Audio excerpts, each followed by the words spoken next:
It's no secret that there is a dark side to Disney. Despite its peachy and friendly exterior, there is a huge underbelly that often gets swept under the rug, like the evil origins of some of the most beloved tales. Hey guys, welcome back. I'm your host Kennedy, and today we are going back again for round 2 of the top 10 evil Disney movies based on real events. Let's get into it. Starting us off at number 10 is Davy Crockett. In the 1950s, Disney released a TV miniseries based on the life of beloved American West hero Davy Crockett, which was so successful that they went on to make 2 more movies further diving into his adventures in the Wild West. Now, as you can imagine, in Disney's version, he was shown as sort of an everyman defending the Alamo in song, but the reality of Davy Crockett is not quite as peachy. Back then, the Frontier Army viewed the Western cowboys as no more than intruders and troublemakers who defrauded the indigenous people just as quickly as the rich landowners they so vehemently despised back east. To double down, Davy Crockett was also a key player during the Creek War of 1813. Despite claiming to support the locals of the land, he certainly wasn't helping reduce any conflicts with the indigenous peoples trying to regain what was rightfully theirs. In fact, he was actually fighting against them. After the war, he took his hand in politics, advertising himself as a man of the people, which may have been true to some extent, but after things started going downhill, he admitted to lying during his campaign and even passing out booze to sway voters. Also, let's not forget that despite being outwardly opposed to slavery, he owned slaves. Despite being outwardly pro for the rights of the indigenous people, he campaigned against them and was just overall kind of a hypocrite. So essentially,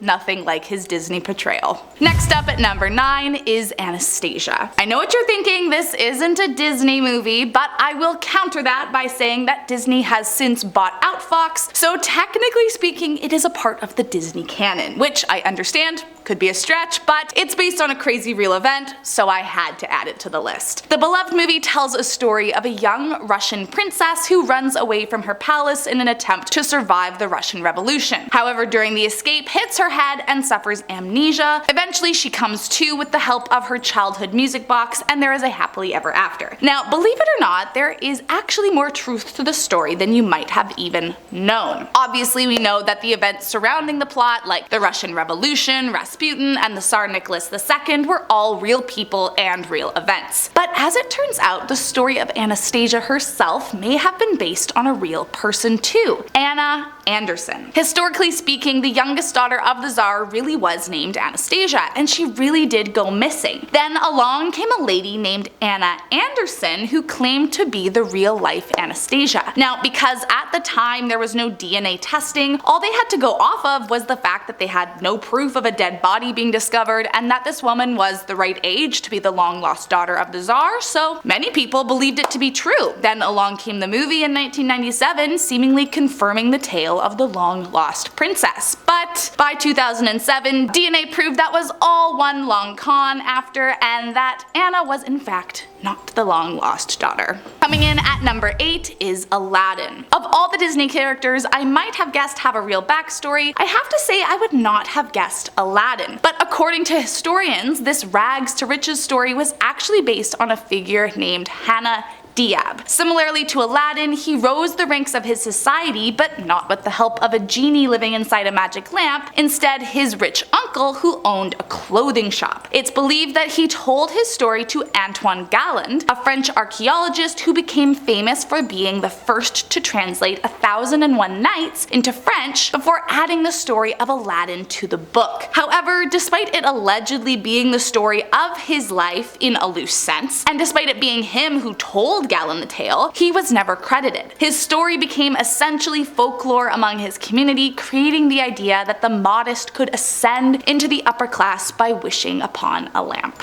Coming in at number 7 is Cinderella. As we all know, in the Disney version, there is a wonderfully kind princess enslaved to her wicked stepmother who, with the help of her fairy godmother, goes to the ball, falls in love with the prince, and despite losing a shoe, finds him once more and lives happily ever after. You might even be familiar with the darker Grimm's fairy tale version where the evil stepsisters cut off their respective toes and heels in an attempt to fit into the shoe offered to them by the prince. And while the story itself is almost entirely fictitious and has been retold countless times throughout history, there is reason to believe that it is actually based off of a very, very real practice from ancient China, foot binding. Foot binding was a practice where the feet of young girls were mutilated into a folded over shape, making them incredibly small, something that gave them high status and was seen as a sign of beauty at the time. In one of the earliest versions of the story, entitled Ye Xian, it follows the same tale as they always do, and when the time comes that the prince finds the shoe, he's astonished at how small it was. No woman is able to fit the tiny golden slipper except for Ye Xian, as her feet were bound and thus incredibly small. It may not be the most connected Disney story, but it's absolutely based on an old folklore tale about a very real practice that was only outlawed in 1912, so definitely deserves a spot on the list. Coming in at number 6 is Mary Poppins. If you've ever seen the movie Saving Mr. Banks, then you already have an idea about the truth behind the beloved character of Ms. Mary Poppins. Unlike how Disney portrayed her in the original version written by P.L. Travers, she depicts a much more stern and angry woman who could have very well used a spoonful of sugar herself. But it's not just that, the character of Mary Poppins herself was actually based on P.L. Travers' real life aunt. Tragically, in her early years, she lost her father to alcoholism, and it wasn't until the arrival of her Aunt Ellie that life began to feel stable again. However, unlike the Mary Poppins we all know and love, it was a lot less song and dance and more of a no-nonsense type. For years, Disney tried to get the rights to her story, and she was not keen on this idea, but eventually, after enough persuasion, she gave in. However, it should be noted that she absolutely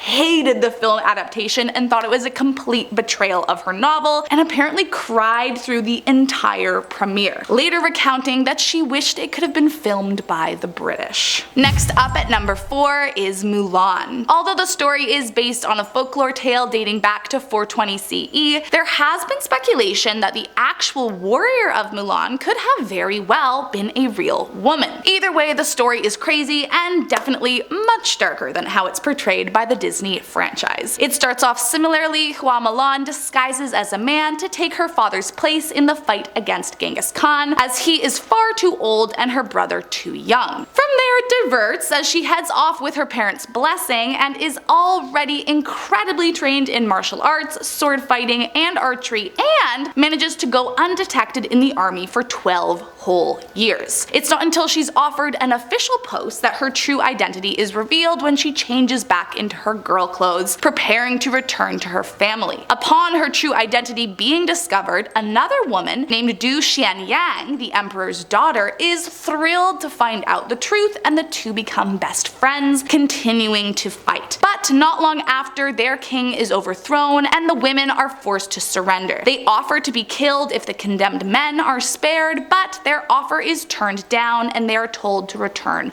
home. However, her return is anything but a happy ending, as when she arrives she finds her father dead and her mother remarried, and she's ordered to become a concubine for the rest of her days. Refusing to face such dishonor, she takes her own life after saying, "I'm a girl, I've been through war and have done enough. I now want to be with my father." Definitely not the same Mulan I saw as a kid, that's for sure. Winnie the Pooh. Back in 1914, Lieutenant Harry Colburn, who just so happened to have graduated from vet college prior to being enlisted in the war, came across the strangest thing he'd ever seen at the train station. There, in plain sight, was a black bear cub, mere months old, at the end of a leash, for sale. He walked over to the trapper only to discover that he had killed the cub's mother but wasn't able to give the cub the same fate, so he was looking to sell her. There on the platform, Colburn offered him $20 and returned to the train with his new pet. He named Winnipeg after his hometown in Canada. The bear and Colburn sailed to England and became best friends over his 7 months of training, until he was called to the trenches of France and knew he couldn't bring his beloved Winnie with him. So he decided to give her up to a local London zoo as she was too domesticated to live in the wild, all the while promising to come back for her once the war was over. The bear was remarkably calm and sweet, so much so that children were actually permitted to enter the pit and ride on Winnie's back and even feed her right out of their hands. It was at this very zoo that a young boy named Christopher Robin saw Winnie for the first time and fell in love. He grew so fond of the bear that he named his own stuffed bear after her. This led to young Christopher Robin naming his other stuffed animals, which eventually served as inspiration for his father's famous writings. All that from a bear bought for 20 bucks in a train station. Ratatouille. As much as it pains me to admit, most of this story is obviously very fictional. There was never a prodigy rat who cooked his way into the heart of a cold food critic, but there was a very real character that was based on a real person. Remy the rat's cooking inspiration,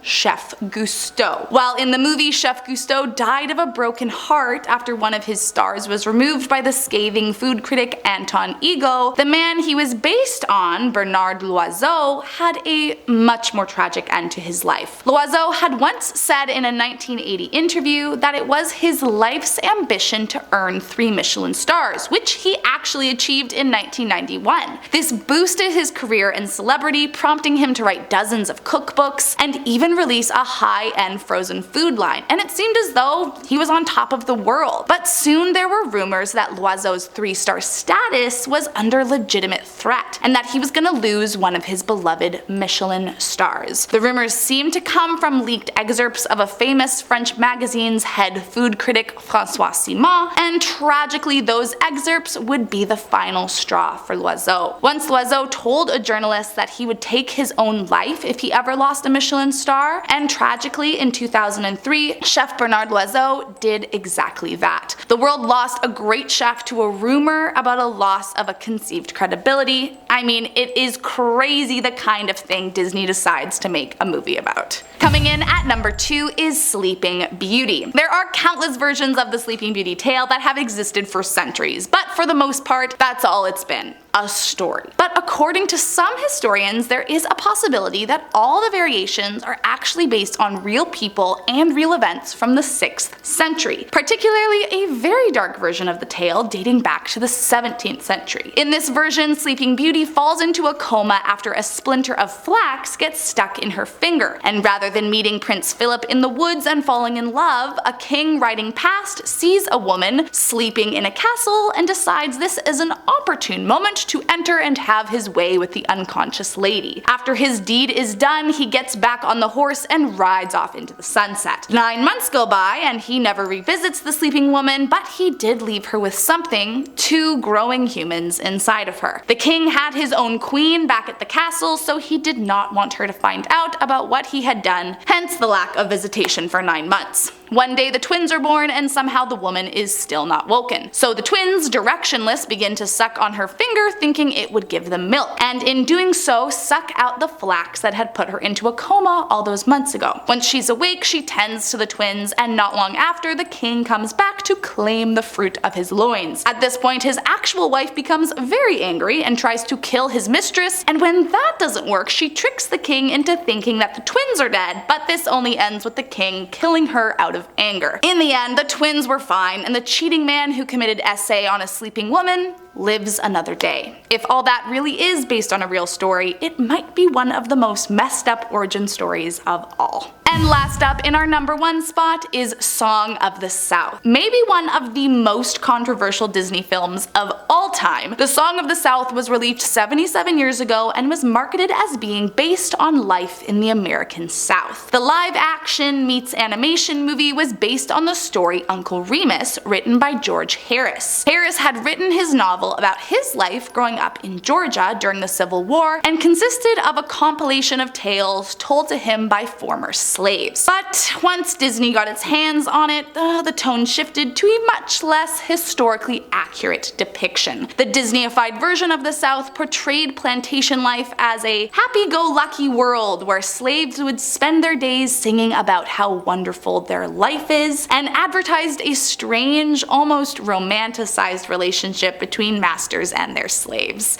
It truly just painted an incredibly inaccurate picture of how the white people of the American South treated black people at the time. Arguably, some of the only good that came from it was that James Baskett was the first black man to receive an honorary Academy Award for his performance. But even so, there was a lot of debate around the win in his community, as it was such a harmful stereotype being portrayed under the direction of a white man. As you can imagine, this film is not available to be watched today. Disney has said they will never release it onto the streaming platform, and they have even replaced all the rides at Disney parks that had connections to the film. There you have it, guys. I hope you enjoyed today's video. If you did, make sure you hit that subscribe button, and I'll catch you next time.